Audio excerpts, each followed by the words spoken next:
CTET फरवरी 2026 के लिए online आवेदन स्टेप बाय स्टेप किस तरीके से करना है इस वीडियो में हम लोग डिटेल में सीखेंगे। एक छोटी सी गलती भविष्य में शिक्षक भर्ती में सम्मिलित होने के बाद से आपके लिए बहुत बड़ी मुसीबत खड़ी हो सकती है, इसलिए एक भी गलती किए बिना स्टेप बाय स्टेप चलिए प्रोसेस को सीख लेते हैं। सबसे पहले आपको सीबीएसई बोर्ड की ऑफिशियल वेबसाइट ctet.nic.in पर विजिट करना है। इसके बाद से यहाँ पर आपको एक लिंक दिखेगा अप्लाई फॉर सीटेट फरवरी 2026, या फिर अगर थोड़ा सा नीचे स्क्रॉल डाउन होंगे तो यहाँ पर आपको देखने को मिलेगा अप्लाई फॉर सीटेट फरवरी 2026। इनमें से किसी पर भी सिंपली आपको क्लिक कर देना है। उसके बाद से एक नए वेब पेज पर रीडायरेक्ट करने के लिए आपसे पूछा जाएगा, आप ओके पर क्लिक कर देंगे। उसके बाद से नीचे आप स्क्रॉल डाउन होंगे, यहाँ पर 3 ऑप्शंस आपको देखने को मिलेंगे। पहला, अगर आपने इन्फॉर्मेशन बुलेटिन यानी कि नोटिफिकेशन नहीं पढ़ा है तो यहाँ पर डाउनलोड करके आप पढ़ सकते हैं। दूसरा, न्यू रजिस्ट्रेशन के लिए, और तीसरा, लॉगिन करने के लिए। मतलब कि अगर आपने रजिस्ट्रेशन कर लिया है और आगे के फॉर्म को कंप्लीट करना चाहते हैं तो आप लॉगिन पर क्लिक करेंगे, लेकिन पहली बार आप आवेदन करने जा रहे हैं तो आपको नया रजिस्ट्रेशन करना होगा। इसके लिए न्यू रजिस्ट्रेशन पर सिंपली आपको क्लिक कर देना है। सिंपली इस पर क्लिक करने के बाद से एक नया वेब पेज आपके सामने रीडायरेक्ट होकर के आ जाएगा, जिसमें आपसे बताया जाएगा कि 3 स्टेप में आपको इसे कंप्लीट करना है। पहला रजिस्ट्रेशन, फिर एप्लीकेशन फॉर्म और लास्ट में फ़ी पेमेंट आपको करना है। फीस की बात करें तो जनरल ओबीसी के लिए पेपर 1 या फिर 2 दोनों में से कोई भी एक आवेदन करना चाहते हैं तो 1000, और दोनों करना चाहते हैं तो 1200 रुपये है। इसी तरीके से SC ST और डिफरेंटली एबल्ड पर्सन के लिए एक पेपर के लिए 500, और दोनों पेपर अगर आप एक साथ अप्लाई करना चाहते हैं तो 600 रुपये आपको फ़ी के तौर पर पेमेंट करना होगा। सारे इंस्ट्रक्शंस को ध्यानपूर्वक पढ़ने के बाद से यहाँ पर नीचे आपको एक चेक बॉक्स मिलेगा, सिंपली इस पर टिक करना है और उसके बाद से नीचे क्लिक हियर टू प्रोसीड पर आपको सिंपली क्लिक कर देना है। इसके बाद से पेज फिर से एक नए वेब पेज पर रीडायरेक्ट कर दिया जाएगा आपको। यहाँ पर देखिए, सबसे पहले पर्सनल डिटेल में आपको यहाँ पर कैंडिडेट का नाम, यहाँ पर फादर का नाम और यहाँ पर मदर का नाम लिखना है। ध्यान दीजिएगा, जो भी आपके हाई स्कूल में डिटेल होंगे उसी के हिसाब से भरना है। बहुत सारे फीमेल कैंडिडेट के मन में ये शंका रहती है कि मेरे हाई स्कूल के नाम के आगे कुमारी लगा हुआ है, तो क्या हम नाम में कुमारी लगाएं या ना लगाएं। ध्यान से समझ लीजिए, अगर हाई स्कूल और इंटरमीडिएट में आपका लगा हुआ है और बाकी के सर्टिफिकेट में नहीं लगा हुआ है तो आपको कुमारी लगाने की आवश्यकता नहीं है। यूपी बोर्ड या फिर कई बार अन्य बोर्ड्स में बाय डिफ़ॉल्ट जो फीमेल कैंडिडेट होती हैं उसके नाम के आगे कुमारी लगा होता है। तो अगर आपने इसको आगे कंटिन्यू किया, जैसे कि इंटरमीडिएट और हाई स्कूल के बाद से आपने ग्रेजुएशन किया, डीएलएड किया, बीएड किया, सब में अगर आपने इंटेंशनली कुमारी लगाया हुआ है तभी आपको कुमारी लगाना है। केवल हाई स्कूल और इंटरमीडिएट में कुमारी लगा हुआ है तो आपको कुमारी नहीं लगाना है, ठीक है। वो बाय डिफ़ॉल्ट बोर्ड के माध्यम से लगा दिया जाता था, ठीक है। उम्मीद करता हूँ चीज़ों को समझ पा रहे होंगे। उसके बाद से यहाँ पर डेट ऑफ बर्थ, आप यहाँ पर डे सेलेक्ट करेंगे, यहाँ पर मंथ और यहाँ पर ईयर सेलेक्ट कर लेंगे। आप यहाँ ड्रॉप डाउन मेनू से अपना जेंडर सेलेक्ट करेंगे। नीचे आइडेंटिटी टाइप, यहाँ से कोई भी एक ID आपको यहाँ पर सेलेक्ट कर लेना है, ठीक है। जैसे मान लेते हैं आपने यहाँ पर voter ID, passport, bank passbook, ration card और any other government identity proof जो भी आप सेलेक्ट करेंगे, उसके बाद से यहाँ पर आपसे उसका आइडेंटिफिकेशन नंबर पूछा जाएगा। जैसे मान लीजिए आपने वोटर ID सेलेक्ट किया तो यहाँ पर आप इसका EPIC नंबर यहाँ पर डाल देंगे, या फिर मान लेते हैं कोई any other government ID proof आपने सेलेक्ट किया, ठीक है। तो यहाँ पर उस ID का यहाँ पर आइडेंटिटी नंबर यहाँ पर आप डाल देंगे, ठीक है। चलिए, उसके बाद से आपसे पर्सनल डिटेल को कंफर्म करने के लिए बोला जा रहा है। जो भी नाम आपने भरा है यहाँ पर कंफर्म करेंगे, फादर का नाम यहाँ पर कंफर्म करेंगे, मदर का नाम यहाँ पर कंफर्म करेंगे, यहाँ पर अपना डेट ऑफ बर्थ पूरा कंफर्म करेंगे और जेंडर को यहाँ पर आपको कंफर्म कर देना है। उसके बाद से नीचे स्क्रॉल डाउन होंगे तो यहाँ पर आपसे कॉन्टैक्ट डिटेल पूछा जा रहा है, जिसमें देखिए पहला दिया गया है प्रीमाइस नंबर या फिर नेम दिया गया है। प्रीमाइस नंबर को बिल्डिंग नंबर भी कहा जाता है। तो अगर आपका बिल्डिंग नेम नहीं है तो यहाँ पर आप मकान नंबर भी डाल सकते हैं, हाउस नंबर जो होता है, ठीक है। उसके बाद से यहाँ पर देखिए सब लोकेलिटी, ये ऑप्शनल है। यहाँ पर लोकेलिटी में आप अपना एड्रेस भरेंगे, यहाँ पर कंट्री भरेंगे, यहाँ पर स्टेट भरेंगे, डिस्ट्रिक्ट भरेंगे और यहाँ पर आप अपना पिन कोड डाल देंगे, ठीक है। उसके बाद से देखिए इलेक्ट्रॉनिक कम्युनिकेशन एड्रेस आपसे पूछा जा रहा है, जिसमें आपसे ईमेल ID और मोबाइल नंबर ये सब कुछ डिटेल यहाँ पर सबमिट करेंगे। नीचे आपसे परमानेंट ये प्रेजेंट एड्रेस पूछा जा रहा है, ऊपर आपने परमानेंट एड्रेस भरा था। अगर आपका प्रेजेंट एड्रेस और परमानेंट एड्रेस बिल्कुल सेम है तो उस कंडीशन में यहाँ पर आपको चेक बॉक्स पर टिक कर देना है। जैसे ही टिक करेंगे तो आपके परमानेंट एड्रेस में जो आपने करंट एड्रेस भरा था वहीं डिट्टो यहाँ पर एड्रेस आ जाएगा। उसके बाद से नीचे स्क्रॉल डाउन होंगे, यहाँ पर आपसे पासवर्ड सेलेक्ट करने के लिए बोला जा रहा है। पासवर्ड के लिए कुछ कंडीशंस हैं, जैसे आपका जो पासवर्ड होगा मिनिमम 8 से 13 कैरेक्टर का होना चाहिए, ठीक है।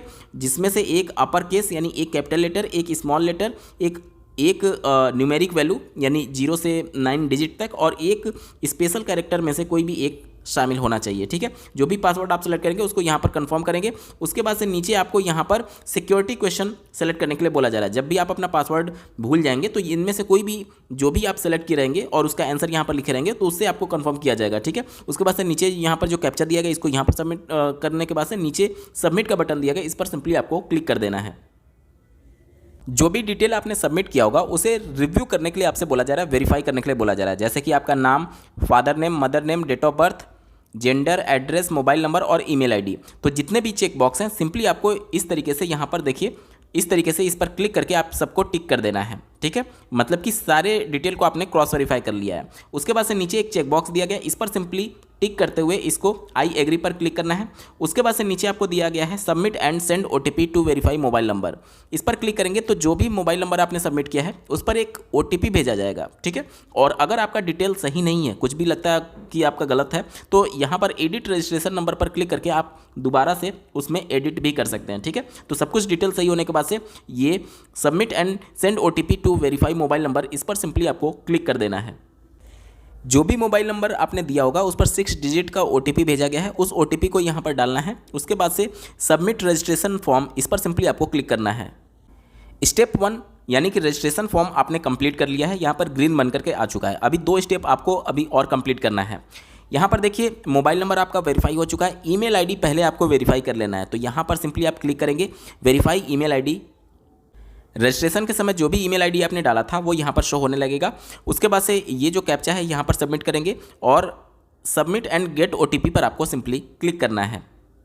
ओटीपी डालने के बाद से सिंपली वेरीफाई बटन पर आपको क्लिक करना है। अगर आपके ईमेल आईडी पर ओटीपी रिसीव नहीं हुआ है तो यहाँ पर रीसेंड कोड पर क्लिक करके आप दोबारा ओटीपी मंगवा सकते हैं। ठीक है, अब आप देख सकते हैं आपका ईमेल आईडी भी वेरीफाई हो चुका है और मोबाइल नंबर भी वेरीफाई हो चुका है। अब आगे के प्रोसेस को कंप्लीट करने के लिए यहाँ पर आपको एक लिंक दिया गया है, कंप्लीट एप्लीकेशन फॉर्म। सिंपली इस पर आपको क्लिक कर देना है।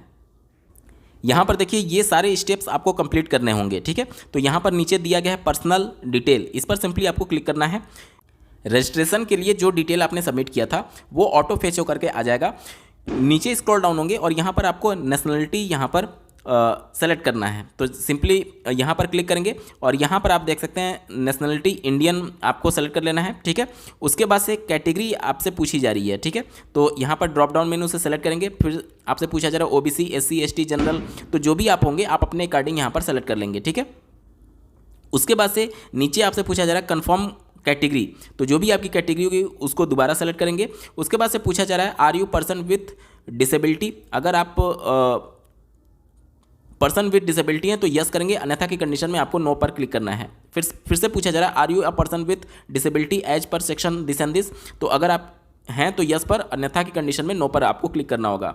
एम्प्लॉयमेंट स्टेटस पूछा जा रहा है कि क्या आप पहले से कहीं पर एम्प्लॉयड हैं। जैसे देखिए 3 ऑप्शन यहाँ पर निकल करके आता है, पहला नॉट एम्प्लॉयड, दूसरा एम्प्लॉयड एज टीचर और तीसरा एम्प्लॉयड अदर देन टीचर। तो जो भी आपके ऊपर एप्लीकेबल होगा, अगर कहीं पर वर्किंग है तो उसके अकॉर्डिंग सेलेक्ट कर सकते हैं, अन्यथा की कंडीशन में नॉट एम्प्लॉयड पर आपको क्लिक करना होगा अगर आप कहीं पर भी एम्प्लॉयड नहीं है तो। उसके बाद से नीचे आप देखेंगे ये जो कैप्चा दिया गया इसको यहाँ पर सबमिट करेंगे और सेव एंड नेक्स्ट बटन पर सिंपली आपको क्लिक कर देना है। उसके बाद से इस फॉर्म का सबसे इंपॉर्टेंट जो डिटेल आपसे पूछा जाएगा वो आपके सामने ओपन हो जाएगा कि आप किस के लिए अप्लाई करना चाहते हैं। यहाँ पर देखिए अप्लाइंग फॉर, यहाँ पर 2 ऑप्शन आपको मिलेंगे, पेपर 1, पेपर 2 या फिर बोथ। तो अगर आप केवल पेपर 1 के लिए अप्लाई करना चाहते हैं तो यहाँ पर क्लिक करेंगे, केवल पेपर 2 के लिए करना चाहते हैं तो यहाँ पर, और अगर आप दोनों के लिए करना चाहते हैं तो यहाँ पर आप क्लिक कर सकते हैं।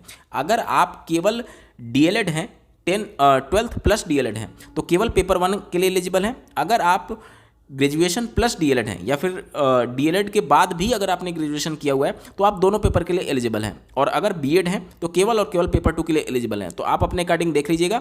ठीक है, मैं यहाँ पर एक ऐसे कैंडिडेट के लिए आवेदन करके दिखा रहा हूँ जो कि दोनों के लिए एलिजिबल है। ठीक है, तो मैंने यहाँ पर बोथ पेपर 1 और पेपर 2 को यहाँ पर सेलेक्ट कर लिया।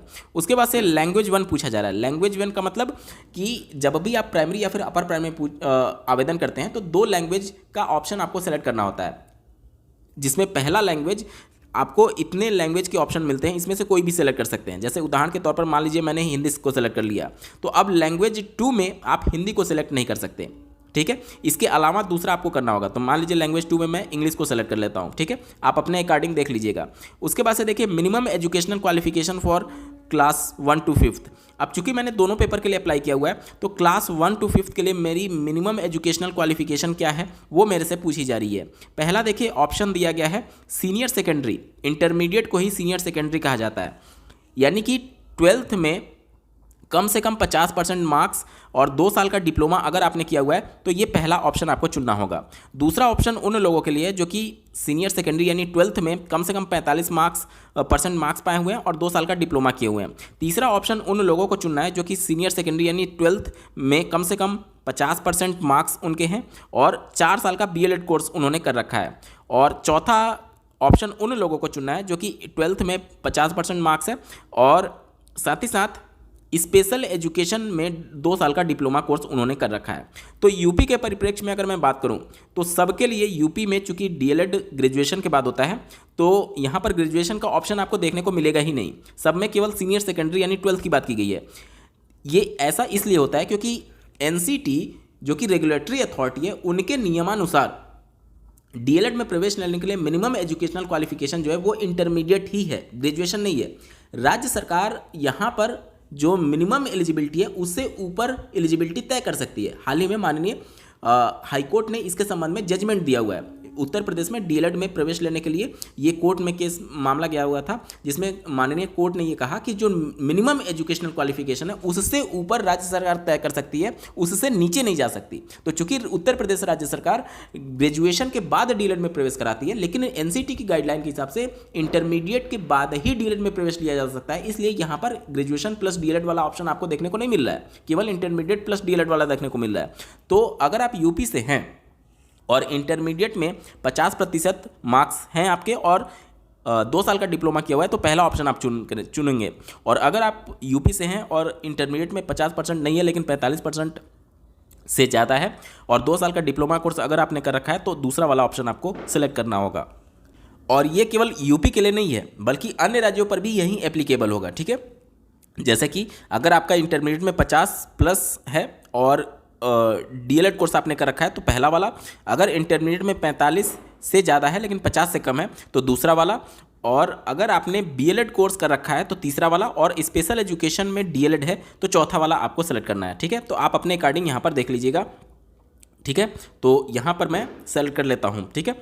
चलिए इसके बाद से आगे पूछा जा रहा है minimum educational qualification for class 6 to 8। चूँकि मैंने दोनों पेपर के लिए अप्लाई किया हुआ है, अगर आप यहाँ पर बोथ की जगह पर केवल पेपर 1 सेलेक्ट करेंगे तो फिर दूसरे वाले में आपसे ऑप्शन नहीं पूछा जाएगा, या फिर केवल दूसरा वाला पेपर सेलेक्ट करेंगे तो पहला वाला ऑप्शन आपसे नहीं पूछा जाएगा, ठीक है। चूँकि मैंने दोनों यहाँ पर सेलेक्ट किया हुआ है इसलिए ये दोनों ऑप्शन मेरे से पूछा जा रहा है, ठीक है। तो 6 से 8 में देख लेते हैं आपको कौन सा सेलेक्ट करना है। देखिए पहला उन लोगों को सेलेक्ट करना है जो कि ग्रेजुएशन है, साथ ही साथ 2 साल का डिप्लोमा कोर्स उन्होंने कर रखा है। तो यूपी के जितने भी कैंडिडेट हैं अगर आप अपर प्राइमरी के लिए अप्लाई कर रहे हैं तो पहला वाला ही ऑप्शन आपको सेलेक्ट करना है। दूसरा ऑप्शन उन लोगों के लिए है जो कि BEd कोर्स कर रखे हैं और साथ ही साथ ग्रेजुएशन या फिर पोस्ट ग्रेजुएशन किसी में से 50% का मार्क्स है। मतलब कि मान लेते हैं आपका ग्रेजुएशन में 50% नहीं है लेकिन PG आपने कर रखा है और 50% उसमें है और BEd आपने कर रखा है तो दूसरा ऑप्शन आपको सेलेक्ट करना है। तीसरा उन लोगों के लिए जिनका ग्रेजुएशन में 45% है और BEd कोर्स उन्होंने कर रखा है तो ये तीसरा ऑप्शन उनके लिए होगा। चौथा उनके लिए है जो कि सीनियर सेकेंडरी यानी 12th प्लस BLED कोर्स उन्होंने कर रखा है, 4 साल का जो इंटीग्रेटेड BLED कोर्स होता है 12th प्लस BLED, तो उनको चौथा ऑप्शन सेलेक्ट करना है। पांचवा ऑप्शन उन लोगों के लिए होगा जो कि ग्रेजुएशन माफ कीजिएगा जो कि 12th में 50% मार्क्स और साथ ही साथ 4 साल का BA BSc या फिर BEd कोर्स उन्होंने कर रखा है तो उनके लिए पांचवा ऑप्शन होगा। छठा ऑप्शन उन लोगों के लिए होगा जो कि स्पेशल एजुकेशन में BEd किए हुए हैं और उनका ग्रेजुएशन में 50% मार्क्स है तो वो छठा ऑप्शन सेलेक्ट करेंगे। सातवां ऑप्शन उन लोगों के लिए है, ध्यान से देखिएगा, सातवां ऑप्शन ये कहा जा रहा है any candidate having qualified BEd programme recognized by the NCT is eligible to appear in TET CTET moreover as per existing TET guidelines circular date this and this a person who is pursuing any of the teacher education courses। देखिए जैसा कि आपको ज्ञात होगा हमारे देश में RT act 2009 1 अप्रैल 2010 से प्रभावी हुआ और उसके बाद से पहली बार अधिसूचना जारी की गई मिनिमम एजुकेशनल क्वालिफिकेशन टीचर के लिए अगस्त 2010 में। तो ऐसे इन सर्विस टीचर्स जो कि पहले से ही सिस्टम में हैं और उन्होंने BEd कर रखा है और टेट सीटेट के लिए वो अपीयर होना चाहते हैं, तो उनके बारे में ये कहा जा रहा है कि वो इस ऑप्शन को सेलेक्ट करते हुए अपीयर हो सकते हैं। ठीक है, बाकी अगर आपने ग्रेजुएशन कर रखा होगा, 50% से ज़्यादा मार्क्स होगा, तो पहले ही ऑप्शन आपको दिया गया है। ठीक है, उम्मीद करता हूँ ये आरटी एक्ट वाला कॉन्सेप्ट आप समझ पा रहे होंगे। तो ये नॉर्मल बीएड कैंडिडेट के लिए नहीं है। ठीक है, चलिए 8वां ऑप्शन उन लोगों को सेलेक्ट करना है जो कि पोस्ट ग्रेजुएशन में 55% मार्क्स होगा और बीएड एमएड जो इंटीग्रेटेड कोर्स होता है वो उन्होंने कर रखा होगा। एक बार मैं फिर से रिपीट कर देता हूँ, यूपी से जितने भी डीएलएड कैंडिडेट हैं आपको केवल और केवल पहला वाला ऑप्शन सेलेक्ट करना है। ठीक है, और जितने भी डीएलएड ऑप्शन है, केवल यूपी नहीं पूरे देश भर के, उनको पहला वाला ऑप्शन ही सेलेक्ट करना है, क्योंकि डीएलएड के लिए केवल एक ही ऑप्शन दिया गया है। तो डीएलएड के लिए तो अपर प्राइमरी में कोई कंफ्यूजन नहीं होना चाहिए। दूसरा ऑप्शन उन लोगों के लिए जिनका बीएड है और 50% मार्क्स ग्रेजुएशन में है। तीसरा ऑप्शन उन लोगों के लिए है जिनका 45% है ग्रेजुएशन में और बीएड कोर्स उन्होंने कर रखा है। चौथा ऑप्शन उन लोगों के लिए जो कि 4 साल का बीएलएड कोर्स कर रखे हैं और साथ ही साथ उनका 50% से ज़्यादा मार्क्स है इंटरमीडिएट में। पांचवा ऑप्शन उन लोगों के लिए जिनका इंटरमीडिएट में 50% से ज़्यादा मार्क्स है और 4 साल का इंटीग्रेटेड बीए, बीएससी, बीएड या फिर कोर्स इन्होंने कर रखा है। छठा ऑप्शन उन लोगों के लिए जो कि स्पेशल एजुकेशन में बीएड के हुए हैं। सातवां ऑप्शन जो कि आरटी एक्ट के अंतर्गत टेट सीटेट में सम्मिलित होने के लिए एलिजिबल है, उनके लिए सातवां ऑप्शन है। आठवां ऑप्शन जिनका पीजी है 55% मार्क्स के साथ और साथ ही साथ बीएड एमएड इंटीग्रेटेड कोर्स उन्होंने कर रखा है। तो आप अपने अकॉर्डिंग यहाँ पर सेलेक्ट कर सकते हैं। ठीक है, चलिए अब बात करेंगे अगले ऑप्शन की। अगला दिया जा रहा है subject offered for paper 2। Paper 2 यानी अपर प्राइमरी में 2 ऑप्शन आपको देखने को मिलेगा, मैथमेटिक्स एंड साइंस और दूसरा सोशल साइंस। तो आप जिसके लिए एलिजिबल होंगे वहीं आपको यहाँ पर सेलेक्ट करना है। ठीक है, ध्यान से इसको सेलेक्ट कर लीजिएगा। ठीक है, उसके बाद से अगला पूछा जा रहा है क्वालिफाइंग एग्जामिनेशन। इसमें देखिए आपने कौन सा कोर्स कर रखा है वो यहाँ पर सेलेक्ट करना है। जैसे क्वालिफाइंग एग्जामिनेशन में मैंने डीएलएड के बेस पर आवेदन करके मैं आपको दिखा रहा हूँ, तो मैं यहाँ पर ये सेलेक्ट करूँगा। ठीक है, अब मान लेते हैं कि किसी ने बीएड कोर्स कर रखा होगा, तो केवल वो अपर प्राइमरी के लिए एलिजिबल होगा, तो उसके अकॉर्डिंग केवल वो अपर प्राइमरी का पेपर अप्लाई करेंगे, तो उनके लिए उनके अकॉर्डिंग ऑप्शंस खुलेंगे। ठीक है, तो इसको ध्यान में रखिएगा। तो मैंने यहाँ पर ये सेलेक्ट कर लिया। उसके बाद से यहाँ पर जो कैप्चा दिया गया है इसको सबमिट करते हुए नीचे सेव एंड नेक्स्ट बटन पर सिंपली आपको क्लिक करना होगा। चलिए अब यहाँ पर एजुकेशनल डिटेल सबमिट करने के लिए ऑप्शन आ चुका है। जैसे देखिए यहाँ पर पूछा जा रहा है पास स्टेटस। इसमें आपको 2 ऑप्शन देखने को मिलेंगे, पहला पास का, दूसरा अपीयरिंग का। तो अगर आप पास हो चुके हैं, रिजल्ट आपका घोषित हो चुका है, तो पास आप सेलेक्ट करेंगे, और अगर पास नहीं हुए तो यहाँ पर सिंपली आपको अपीयरिंग पर क्लिक करना है। अब बहुत सारे लोगों के मन में ये शंका है कि यहाँ पर मार्क्स के डिटेल या फिर ये सारी चीज़ें पूछी जा रही हैं, वो कैसे भरेंगे। तो देखिए पास जब आप सेलेक्ट करते हैं तब तो आपसे पूछा जाएगा, लेकिन जैसे ही आप अपीयरिंग सेलेक्ट करेंगे तो यहाँ पर मार्क्स के डिटेल आपसे नहीं पूछे जाएंगे। ठीक है, तो यहाँ पर देखिए मैंने पास को सेलेक्ट कर लिया। यहाँ पर देखिए ईयर ऑफ पासिंग, तो जिस भी ईयर में आपका फाइनल रिजल्ट घोषित हुआ होगा वो यहाँ पर आप सेलेक्ट कर लेंगे। ठीक है, मैं यहाँ पर रैंडम डेटा पिक करके आपको दिखा रहा हूँ, आप अपना बिल्कुल सही सही भरिएगा।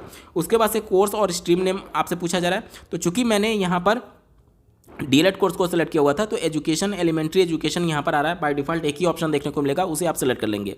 उसके बाद से बोर्ड और यूनिवर्सिटी नेम पूछा जा रहा है, तो इस पर जैसे ही आप क्लिक करेंगे तो जो भी आपके ऊपर एप्लीकेबल होगा, जो भी आपका यूनिवर्सिटी और बोर्ड नेम होगा, वो ड्रॉप डाउन मेनू से आप सेलेक्ट कर लेंगे। और अगर आपका बोर्ड नेम यहाँ पर नहीं दिख रहा है तो उस कंडीशन में सबसे नीचे चले जाएंगे आप, और यहाँ पर अदर का ऑप्शन आपको देखने को मिलेगा, उस पर आप क्लिक कर सकते हैं।